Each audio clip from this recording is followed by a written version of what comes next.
계신 분들, 앞뒤에 계신 분들 보시며 인사하겠습니다. 사랑합니다. 축복합니다. 합니다. 법복이라고 아십니까? 법복. 보통 재판정에서 판사들이 입고 있는 복이 법복이죠. 가운입니다. 이게 원래 이제 서양의 법관들은 그런 법복을 입고 법복과 함께 또 뭘 했냐면 그에 맞는 가발도 썼다고 합니다. 근데 이제 지금은 가발은 쓰지 않죠. 옷만 입습니다. 판사들만 입는 게 아니라 약간 자주 빛나는 법복을 검사들도 입습니다. 그 의복의 색깔이나 이런 것은 그가 누구인지, 그가 어떤 역할을 하는 사람인지를 보여주는 의복입니다. 그게 그 사람의 됨됨이를 말해주지 않습니다. 그 옷을 입었다고 해서 그 사람이 훌륭한 사람이고 그 사람이 정직한 사람이고 진실된 사람이다 라는 걸 말해주는 게 아니라 그 사람이 무슨 일을 하는지, 어떤 역할을 하는지, 어떤 책임이 있는지를 보여주는 옷입니다. 지금 우리가 대제사장의 의복을 보고 있습니다. 대제사장의 의복도 법복처럼 대제사장이 얼마나 훌륭한 사람이냐, 그의 됨됨이가 어떠냐를 말해주는 것이 아니라 대제사장이 가지고 있는 역할과 직무와 책임이 무엇인지를 말해주는 옷입니다. 그래서 도덕적으로 완벽하지 않아도 그 옷을 입을 수 있고 그 옷을 입음으로써 그 역할을 하는 제사장, 대제사장이 된다라는 겁니다. 물론 지금 우리에게 그러한 옷이 필요한 건 아닙니다. 대제사장의 의복이, 제사장의 의복이 우리에게 필요하진 않습니다. 하지만 그 의복 속에 담겨져 있는 하나님의 그 뜻, 영적인 유익을 이걸 통해서 우리가 좀 배우고 우리의 신앙생활에 적용할 필요가 있다는 거죠. 오늘은 이제 우리가 읽었던 말씀을 보면 일반적인 제사장, 보통 제사장의 의복과 대제사장의 의복을 좀 비교하면서 설명을 드리고 또 대제사장의 의복 중에 이제 한 의복, 겉옷이라고 하는 것에 초점을 맞춰서 같이 좀 말씀을 살펴보려고 합니다. 말씀을 저희가 오늘 31절부터 읽었는데 이제 순서적으로 먼저 40절부터 43절 말씀을 먼저 보려고 합니다. 아까 성경 구절을 저희가 읽었으니까 다시 읽지는 않는데 40절만 한번 같이 읽어보도록 하겠습니다. 자, 40절을 한번 같이 읽어보겠습니다. 시작. 너는 아론의 아들들을 위하여 속옷을 만들며 그들을 위하여 띠를 만들며 그들을 위하여 관을 만들어 영화롭고 아름답게 하되. 자, 여기 아론의 아들들, 이게 이제 아론이 대제사장이고 그의 아들들은 그냥 보통 제사장이라고 이야기할 수 있는데 그 아들들을 위하여 속옷을 만든다. 그렇죠. 속옷이 필요하죠. 그리고 띠를 만들고 또 관을 씌워서 관을 만들어서 영화롭게 아름답게 한다. 그리고 42절에 가면 또 뭐가 있냐면 또 그들을 위하여 배로 속바지를 만들어 허리에서부터 널쩍다리까지 하여 하체를 가리게 하라. 속바지라는 게 등장합니다. 그러면 지금 제사장이 입고 있는 옷은 어떻게 되는 거죠? 속옷밖에 없는 겁니다. 속옷을 만들고 띠를 띄우고 관을 씌우고 속바지를 이렇게 하니까 속옷밖에 없는 겁니다. 근데 이제 그렇지 않죠. 그렇지 않습니다. 이게 번역을 함에 있어서 좀 잘못된 번역입니다. 특별히 방금 읽었던 40절에 첫 번째로 나온 속옷이라고 하는 이 단어는 속옷이라는 번역이 잘못된 번역이에요. 예복이라고 해야 맞습니다. 예복. 지금으로 이야기하면 아까 앞에서 말했던 법복 같은 겁니다. 그러니까 그 제사장으로서의 직무를 감당하기 위해서 그 집례를 하기 위해서 필요한 예복을 만들어 입고 그리고 그것을 중간에 띠를 띄우고 그 다음에 관이라고 하는 이제 모자 같은 캡을 씌우고 그리고 뒤에 속바지가 우리가 생각하는 속옷 같은 것이다 라고 생각하면 됩니다. 속바지를 입어라 이렇게 이야기하고 있습니다. 39절에 가면 대제사장은 이 속옷이라는 것을 이야기할 때 반포 속옷이라고 이야기합니다. 반포 속옷. 그것도 마찬가지로 예복입니다. 반포 예복. 그럼 반포는 뭐냐면 이렇게 자수를 수놓았던 예복. 그러니까 자수로 수놓은 예복. 다른 말로 바꾸면 쉽게 바꾸면 제사장이 입는 것보다는 조금 더 고급진 예복이 되겠죠. 그런 것들을 이제 입으라라고 이야기하고 있습니다. 사실 성경을요 앞에서부터 좀 차근차근 쓰면 제사장의 의복을 차근차근 얘기하고 그 위에다가 대제사장이 입는 의복을 첫 번째로 입는 거, 두 번째로 하는 거, 세 번째로 그리고 순서대로 해놓으면 쭉 설명하기도 좋고 이해하기도 좋은데 그렇게 안 돼 있습니다. 사실 앞부분은 다 대제사장 얘기를 하다가 뒤에 가서 제사장 얘기를 하고 있기 때문에 헷갈릴 수 있는데 방금 읽었던 40절에서 43절이 일반적인 제사장의 의복입니다. 근데 여기 이제 42절에 나오는 속바지, 제가 말씀드렸던 우리가 보는 일반적인 속옷이라고 하는 건데 이게요, 저도 이제 잘 몰랐는데 찾아보니까 속옷을 입었던, 인류가 속옷을 입었던 시기가 그렇게 오래되지 않았다고 합니다. 그러니까 중세 이전에는, 중세 시대죠. 중세 시대까지도 속옷을 거의 잘 입지 않았다고 합니다. 중세 이후로 생겨난 거죠. 그러니까 우리나라의 어떤 고쟁이라고 할 수 있겠죠.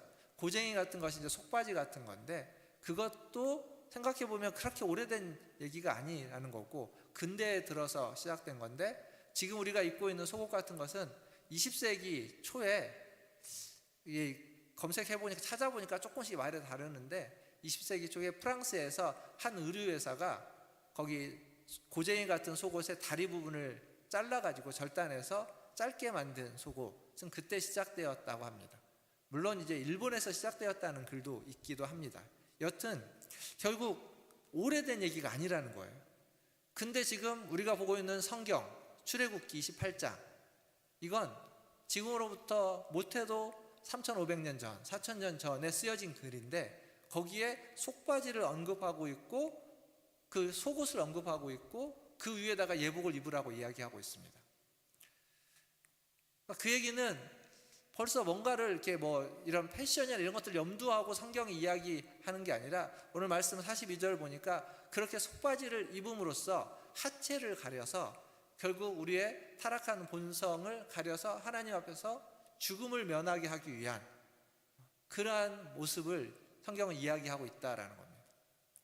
앞에서 말했던 것처럼 대제사장의 의복을 입었다 해도 제사장의 의복을 입었다 해도 그가 도덕적으로 완벽하거나 무죄한 자가 아닙니다. 죄가 있는 타락한 자들입니다. 그것을 가리우는 하나의 상징적인 것으로 속옷을 속바지를 입게 했고 그걸 입음으로써 그가 그 일을 함에 있어서 그 직무를 감당함에 있어서 거리낌이 없을 수 있도록 죽음을 면할 수 있도록 하셨다라는 겁니다. 다른 말로 표현해 보면 타락한 인간이라 할지라도 죄 많은 인간이라 할지라도 하나님의 말씀을 따라가면 그러면 하나님이 주신 일을 감당할 수 있다라고 하는 것을 말해주는 겁니다. 대제사장도 제사장도 될 수 있다라는 거죠. 이렇게 제사장의 의복은 속옷으로 번역되어 있는 예복과 허리에 띠는 띠와 머리에 쓰는 관과 그리고 그 예복 안에 입는 속바지, 속옷으로 되어져 있습니다. 그리고 거기에 이제 대제사장의 의복이 추가되는 거예요. 지난 2, 3주간 봤던 것을 보면 에봇이라는 게 있고 그리고 흉패, 판결 흉패라고 하는 흉패가 있습니다. 그리고 이제 오늘 보게 되는 겉옷이라는 게 있고 그리고 오늘 읽었던 본문에 순금패도 나옵니다. 순금패는 이제 다음 주에 얘기를 하고 오늘은 겉옷만 이야기를 할 텐데 근데 순서대로 놓고 보면 일반적인 제사장의 의복에다가 그 예복을 입고 예복 위에다가 겉옷이라는 걸 입고 그 위에 예복 그리고 흉패를 붙이게 됩니다. 자, 다시 이제 본문 앞부분으로 와가지고 31절부터 34절까지인데요. 자, 일단 31절만 한번 같이 읽어보겠습니다. 31절입니다. 시작. 너는 에봇 받침 겉옷을 전부 청색으로 하되. 그리고 33절 읽겠습니다. 33절 시작. 그 옷 가장자리로 돌아가며 청색, 자색, 홍색 실로 석류를 수놓고 금방울을 간격을 두어 달되. 네. 제사장의 의복이 있습니다. 우리 이미지 하나, 그림 하나 보여주시겠습니까? 저 옆에 이제 흰색 옷을 입고 있는 게 일반적인 제사장의 의복이라고 보시면 됩니다. 저기에 이제 흰색 옷이 속옷이라고 번역한 예복이고 거기에 허리에 띠를 두르고 있고 그리고 머리에 관, 두건 같은 관을 쓰고 있다라는 거죠. 저 안에 이제 속바지를 입고 있겠죠. 거기에다가 그 위에다가 이제 청색으로 된 저 푸른색의 옷이 겉옷이라는 겁니다. 겉옷. 그러니까 겉옷의 색깔은 기본적으로 푸른색입니다. 청색이에요. 거기에 이제 에봇을 입고 저기 얼룩덜룩한 자수가 누워져 있는 체크무늬 같은 게 그게 에봇이고, 그리고 가슴에 흉패라고 하는 또 판결 주머니를, 판결하는 우림과 둠이라는 주머니를 앞에다 붙여놓고 있습니다. 그러니까 이 그림에서 저기 푸른색 옷의 저 아래에 보면 겉옷은 대부분 다 청색으로 만들어져 있는데 저 아래쪽만 자수가 놓여져 있는 청색, 자색, 홍색 실로 만들어서 되어져 있고, 그리고 그 아래에 석류와 금방울을, 석류는 수놓고 금방울은 달도록 되어져 있습니다. 그러니까 석류와 금방울이 이렇게 번갈아 가면서 있는 거예요. 이 석류가 상징하는 건, 석류를 이렇게 열어보면 어떻게 되죠? 안에 뭐가 있습니까? 네, 석류 씨가 있죠. 씨가 뭐 한 개, 두 개 있습니까? 몇 개나 있습니까? 세어본 적이 없으시죠? 왜요? 너무 많으니까. 셀 수가 없으니까. 셀 수 없을 정도 너무 많으니까. 그래서 석류는 풍성함을 상징하는 대표적인 열매 중에 하나입니다. 신학자들은 이 석류야말로 에덴 동산을 상징하고 에덴 동산에 있는 그 열매의 대표적인 것들을 상징한다라고 표현합니다. 풍성함을 상징하는 거예요. 그것과 함께 금방울이 달려 있습니다. 이 금방울과 관련해서는 여러 가지 흥미로운 해석들이 있는데 35절을 한번 보시겠습니다. 우리가 했던 본문 35절 같이 한번 읽어보겠습니다. 시작. 아론이 입고 여호와를 섬기러 성소에 들어갈 때와,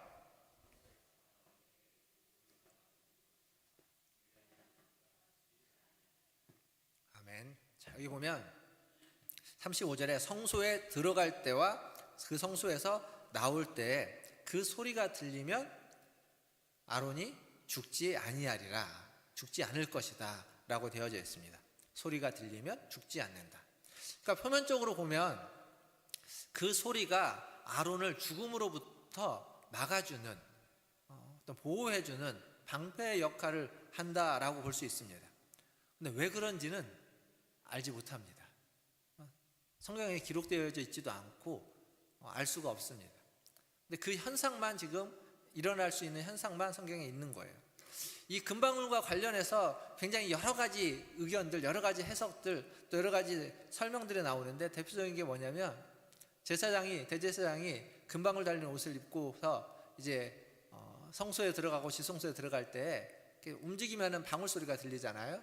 근데 방울 소리가 안 들리면 그가 움직이지 않는, 즉 죽었다라고 하는, 그가 범죄했기 때문에 죄가 있어서 죽었다라고 하여서 그의 시신을 끌어내기 위해서 들어갈 때 발목에 혹은 허리에 끈을, 밧줄을 묶고 들어간다라고 하는 이야기가 많이 있습니다. 근데요, 이게 전혀 근거가 없는 얘기입니다. 제가 레위기 이야기하면서, 레위기 16장 17장 이야기하면서 한번 말씀을 드린 적이 있는데 전혀 근거가 없습니다. 이건 중세 신비주의자들이 그 사제의 권위, 제사장의 권위를 굉장히 높고 대제사장의 권위를 이렇게 강화시키면서 사제의 권위를 더 높이기 위해서 그들이 만들어낸 이야기입니다. 그러니까 그런 얘기들은 그들이 이제 어떤 권위를 높이기 위한 것이다라고 생각하고 그냥 넘어가면 되는 겁니다. 만들어진 이야기예요. 성경 없습니다. 딱 요 한 금방울을 달고 성소에 들어갈 때, 나올 때, 그러면 금방울 달린 옷을 입고서 지성소에 들어가냐? 그렇지 않죠. 레위기에는 지성소에 들어갈 때는 이 모든 걸 다 벗고 세마포 예복만 입고, 세마포 속옷만 입고 들어가도록 되어져 있습니다. 즉 금방울 달린 옷은 입고 지성소에는 들어가지 않습니다. 성소에 들어갈 때에는 그 옷을 입고 가지만 지성소에 들어갈 때는 벗어놓고 간다라는 것 꼭 기억하시길 바라겠습니다. 그리고 이제 이 겉옷에 대해서 다시 돌아와 보면, 이 겉옷은 그러면 왜 필요했을까? 아까 그림을 봐서 알지만 제사장이 입는 흰색 옷도 예복이에요. 그게 속옷이 아닙니다. 예복입니다. 흰색 가운이에요. 흰색 가운을 입었으면 그 위에다가 에봇을 바로 입어도 되는데 굳이 겉옷이라는 걸 하나 더 둬서 그걸 입고 그 위에 에봇을 덧입히게 한 이유는 뭘까? 이 겉옷이 상징해 주는 건 과연 무엇인가? 라고 한번 우리가 생각해 봐야 됩니다. 첫 번째로 볼 건 앞에서 읽었던 석류와 금방울입니다. 석류와 금방. 석류는 분명 하나님 주시는 어떤 풍성함을 상징하는 대표적인 열매, 입니다. 그럼 금방울은 뭘까요? 앞에서 봤던 금방울이 지금 이야기하고 있는 건 성소에 들어갈 때와 나갈 때 그 방울 소리로 말미암아 죽음을 면하게 된다라고 했습니다. 그건 결국 죽음에 대한 이야기, 죽음을 면하게 되는 이야기를 해주는 하나의 상징물인데, 그건 왜 죽냐면 인간이 죄인이기 때문에, 타락한 본성 때문에 죽게 되는 겁니다.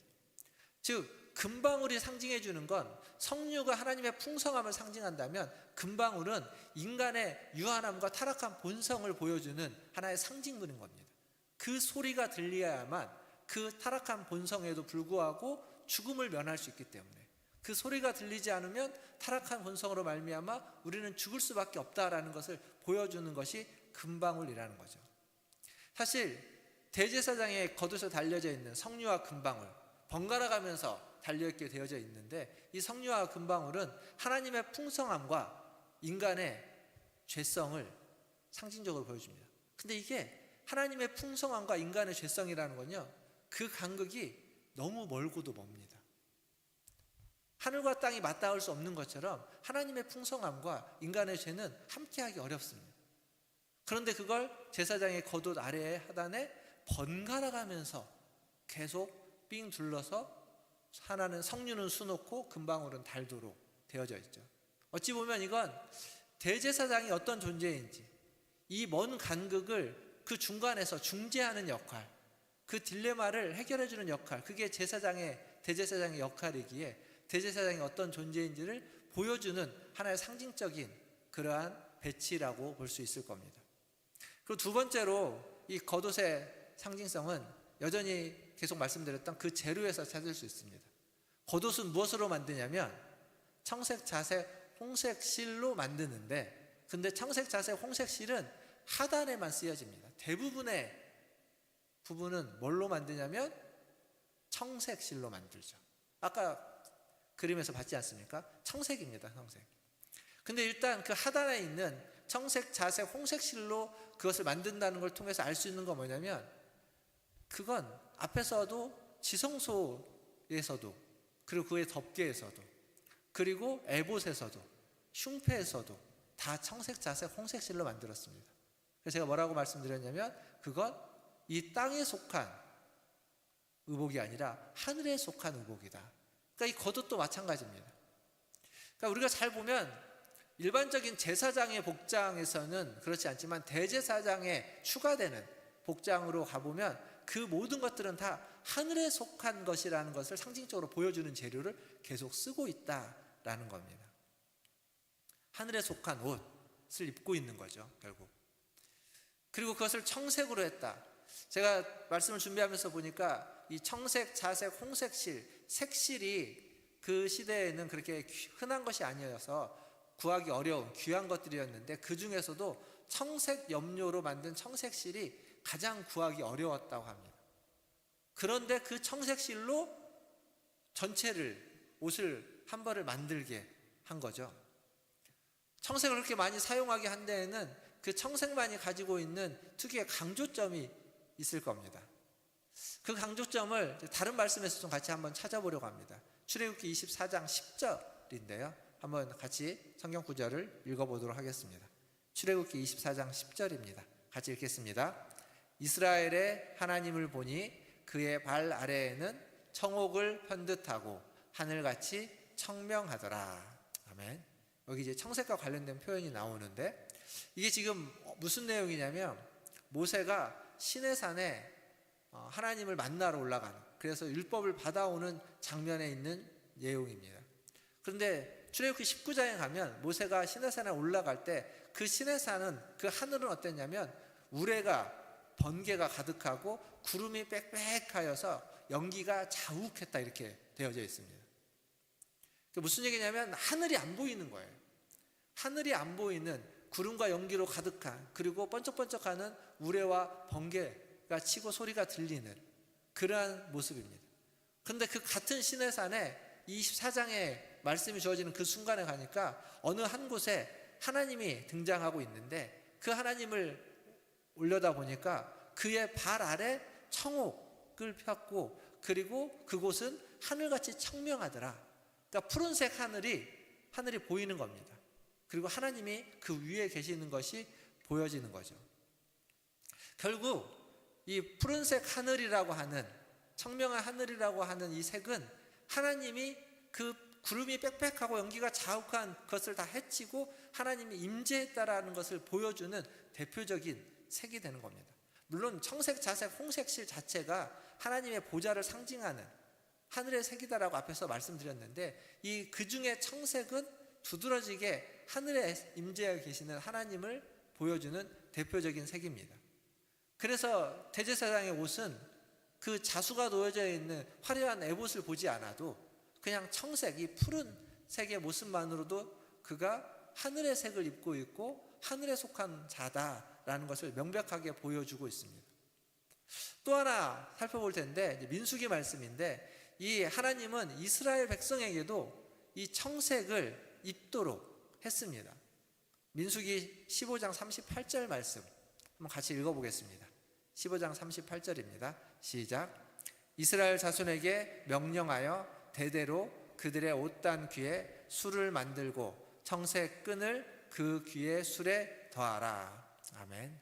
자, 여기서 하나님이 이스라엘 백성에게 명령합니다. 뭐라고 말하냐면 옷단 그 끝에 술을 만들고 거기에 청색 끈을 그 술에 더해라. 그러니까 청색이 앞에서 말씀드렸죠. 귀하기 어려운 염료라고. 근데 그것으로 옷을 만드는 게 일반 백성들에게는 감지도 할 수 없는 일입니다. 언감생신이에요. 그러니까 그냥 옷에다가 술을 만들어 거기에 청색을 조금만 더해라 라고 하면서 그들도 청색을 입도록 해줬다라는 겁니다. 여러분, 이게 드레스 코드라는 말 아십니까? 드레스 코드. 드레스 코드는요, 드레스 코드로 보통 어떤 색깔을 지정하는데, 색을 지정하는 건 그 색의 옷을 맞춰서 입으라는 얘기가 아니라 옷을 맞춰서 입어도 되고, 내가 가지고 있는 나의 어떤 의복 중에 혹은 아이템 중에 들고 다니는 가방 중에 가방에다가 뭐 태그를 붙이는 것 중에 그 색 하나를 거기에다가 담겨라 라는 겁니다. 빨간색의 드레스 코드면 빨간색 옷을 입어도 되지만 빨간색 안경을 써도 되고요, 빨간색 모자를 하거나 아니면 빨간색 브러치 하나 해도 되고, 이렇게 팔찌를 해도 되고, 아니면 내가 가지고 있는 가방에다가 빨간색 리본 하나 묶어놓으면 되는 겁니다. 그렇게 하는 게 드레스 코드입니다. 그걸 뭐 다 같이 똑같이 맞춰서 그 색 하나만 가지고 우리가 같이 함께 했다라는 걸 하는 것. 그러니까 지금 여기가 민수기 15장 38절은요 이스라엘 백성의 드레스 코드입니다. 청색. 그걸 통해서 대제사장이 그 청색으로 하늘에 속한 사람, 하늘의 옷을 입었다는 걸 상징하고 있지만, 이스라엘 백성도 너희들도 하늘에 속한 백성이다 라고 하는 걸 모두가 다 알 수 있도록 드레스 코드를 하나 그들에게 주어진 겁니다. 사람은요 타고난 본성이라는 게 있습니다. 타고난 본성이라는 측면에서 볼 때 앞에서도 말씀드렸지만 인간은 다 죄인입니다. 죄인이에요. 유한합니다. 근데 이 죄인이면, 유한하면 요한복음에 예수님이 뭐라고 말하냐면 하나님의 나라를 볼 수도 없고 들어갈 수도 없다고 이야기합니다. 니고데모에게 하신 말씀이에요. 그런데 그런 유한한 인간이, 그런 타고난 본성인 죄인인 인간이 하나님의 나라를 보고 들어갈 수 있는 방법이 있다라고 이야기합니다. 요한복음 3장에 가보면 예수님이 뭐라고 말하냐면 사람이 거듭나지 아니하면 하나님의 나라를 볼 수 없느니라 이렇게 이야기합니다. 그 얘기는 바꿔보면 거듭나면 하나님의 나라를 볼 수 있다라는 겁니다. 그 하나님의 나라를 보고 거기에 들어갈 수 있는 방법으로 거듭남을 이야기하는데, 니고데모가 그걸 잘 이해하지 못했죠. 어떻게 거듭날 수 있습니까? 라고 했을 때 주님은 위로부터 나는 것, 성령으로 거듭나는 것을 이야기해주고 있습니다. 그러니까 우리는 본성이 땅에 속한 사람으로 태어나서, 죄인으로 태어나서 이 땅에서 살아가는 게 기본적으로 본성입니다. 그렇지만 거듭나면, 위로부터 다시 태어나면 우리도 하늘에 속한 사람이 되고 하늘 아래에 하나님이 계신 그 하나님의 나라를 볼 수도 있고 들어갈 수도 있게 된다는 겁니다. 대제사장이 겉옷을 입었던 이유, 하늘에 속한 그 옷을 입음으로써 하늘에 속한 사람이 되어서 그가 하나님과 이스라엘 백성 사이에 중재자 역할을 할 수 있는 그러한 지위, 그러한 자격, 또 그러한 직분을 감당하게 되었다라는 거죠. 그러나 여기서 우리는 또 하나 생각해야 할 건, 그러나 그 대제사장은, 구약의 이 대제사장은 완전한 존재가 아니라는 겁니다. 타락한 본성 때문에 죽을 수 있으니까 속바지를 입고, 그리고 그 위에 예복을 입고 또다시 하늘의 옷을 입고서야, 겉옷과 에봇을, 하늘에 속한 옷을 입고서야 그는 하나님 앞에 나아갈 수 있었습니다. 그래야 죽음을 면할 수 있었습니다. 그러나 의복을 통해서 자기가 대제사장의 역할을 감당할 수 있게 되었지만, 여전히 그의 몸과 그의 마음은, 그리고 그의 본성은 타락한 죄인으로 남아있을 수밖에 없습니다. 의복을 벗으면 그도 우리와 똑같은 죄인일 뿐입니다. 그 역할을 할 때에는, 그 의복을 입고 그 역할을 할 때에는 하늘에 속한 사람으로서 중재자 역할을 감당하지만, 그 옷을 벗으면 대제사장이나 우리나 똑같은 타락한 본성을 가진 죄인일 뿐이라는 겁니다. 그게 저의 모습이고 우리들의 모습입니다. 비록 제가 목사이고 지금 여러분 앞에 서서 하나님의 말씀을 전하면서 설교를 하고 있지만, 여전히 저의 몸과 마음은 여러분과 똑같이 연약하고 부족하고 허물이 많은 죄인이라는 사실입니다. 우리 모두가 그렇습니다. 하나님 앞에 나와 봉사하고 헌신하고, 우리 이렇게 찬양팀 찬양을 하고, 뭔가 영적인 어떤 헌신과 영적인 일을 아무리 많이 한다 할지라도 우리는 여전히 하나님 앞에서 연약한 인간이고 죄인이고 타락한 본성을 가진 존재들입니다. 그것을 우리는 잊지 말아야 됩니다. 그러나 또 그것과 함께 또 하나 기억하고 잊지 말아야 될 건, 그런 불완전한 대제사장이 구약의 대제사장이지만 신약에서의 대제사장은 완전한, 완벽한 대제사장이 있다는 겁니다. 우리와 똑같은 사람의 모양으로 이 땅에 오셨지만, 우리와 똑같이 이 땅에 오셨지만 죄를 짓지 않은, 범죄하지 않은 대제사장이 우리에게 계시다라는 거죠. 그 거룩하고 그 완전한 그분이 우리와 함께하고 있다는 겁니다. 그리고 그분은 우리를 부르셔서 우리가 하나님의 사람, 하늘에 속한 사람이 되게 해주신다는 겁니다. 거듭나게 해주시는 것, 성령을 보내주셔서 성령으로 말미암아 거듭나게 해서 이 땅을 살아가지만 더 이상 그런 하늘의 옷을 따로 입지 않아도 그 우리 안에 계신 성령으로 말미암아서 우리는 거듭났고, 그로 말미암아서 우리는 하늘에 속한 사람으로 살아갈 수 있다라는 겁니다. 하나님의 보좌 앞에 나아갈 수 있다라는 거죠. 이게 지금 오늘 이 대제사장의 겉옷이 우리에게 주는 상징적인 메시지입니다. 히브리서에 이런 말씀이 있습니다. 이게 지성소에 대해서, 휘장에 대해서 이야기할 때 그때 함께 읽었던 말씀인데, 히브리서 10장 19절과 20절 말씀 한번 같이 읽어보겠습니다. 히브리서 10장 19절 20절 시작. 그러므로 형제들아, 우리가 예수의 피를 힘입어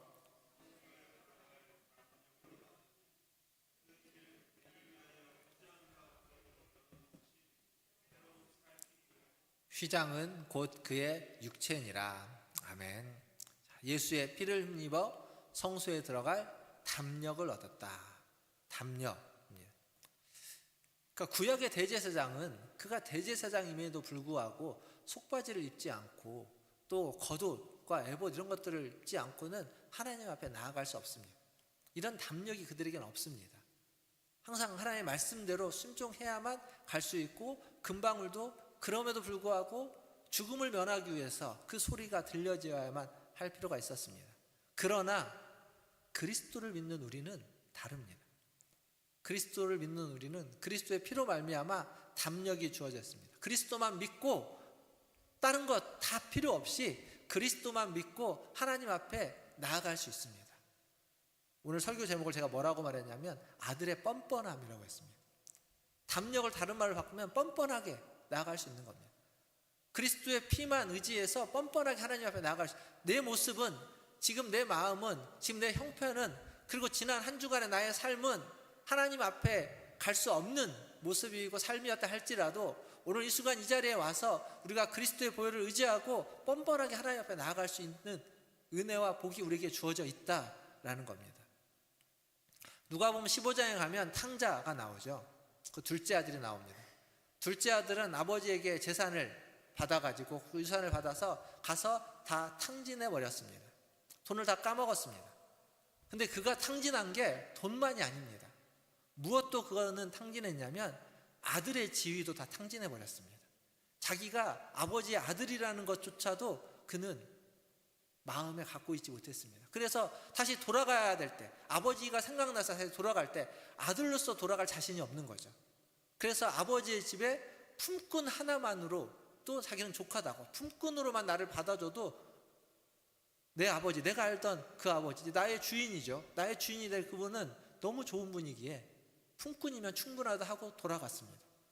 아들은 아들의 지위를 다 탕진해 버렸습니다. 그런데 아버지는 어땠죠?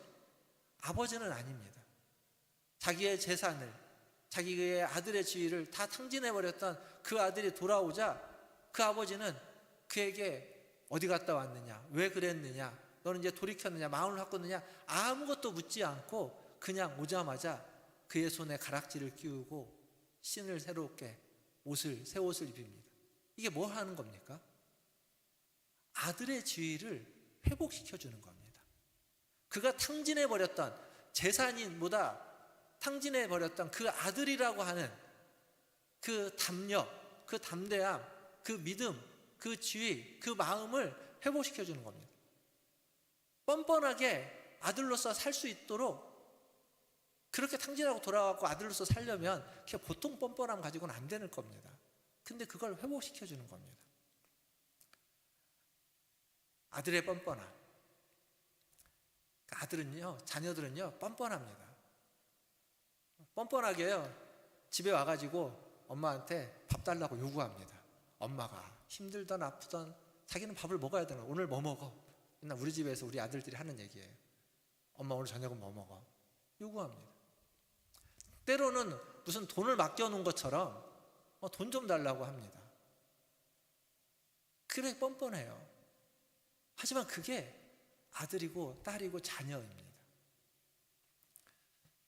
사랑하는 성도 여러분, 하나님 앞에 나아갈 때는요, 우리가 예수 그리스도를 믿고 하나님 앞에 나아갈 때는 오늘 예수 그리스도의 피로 말미암아 성소에 들어갈 담력을 얻었다는 것처럼 하나님의 보좌 앞에 들어갈 그 뻔뻔함을 가지고 들어가는 겁니다. 내가 성령으로 말미암아 거듭난 하나님의 자녀라는 것을 확신하고 믿고 담대하게 뻔뻔하게 가서 기도하고 구하고 하나님을 찾고 부르는 겁니다. 이번 한 주간, 한 주의 신앙생활을 하시면서 다른 단어를 다 잊어버려도 오늘 설교 제목만 기억해도 좋겠습니다. 아들의 뻔뻔함, 아들의, 딸의, 자녀의 그 마음, 하나님이 원하시는 겁니다. 그 뻔뻔함을 가지고 한 주간 하나님과 동행하는 복을 누리시기를 주님의 이름으로 축원드립니다. 기도하겠습니다.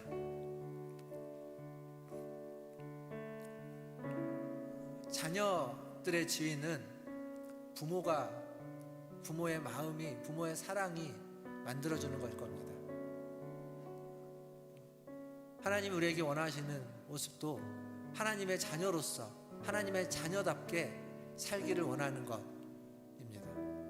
그러려면 우리에게 그러한 믿음이 필요하죠. 그것을 히브리서는 담력이라고 표현했고, 저는 그 담력이라는 단어를 뻔뻔함이라는 단어로 좀 바꿔보았습니다. 같은 얘기입니다.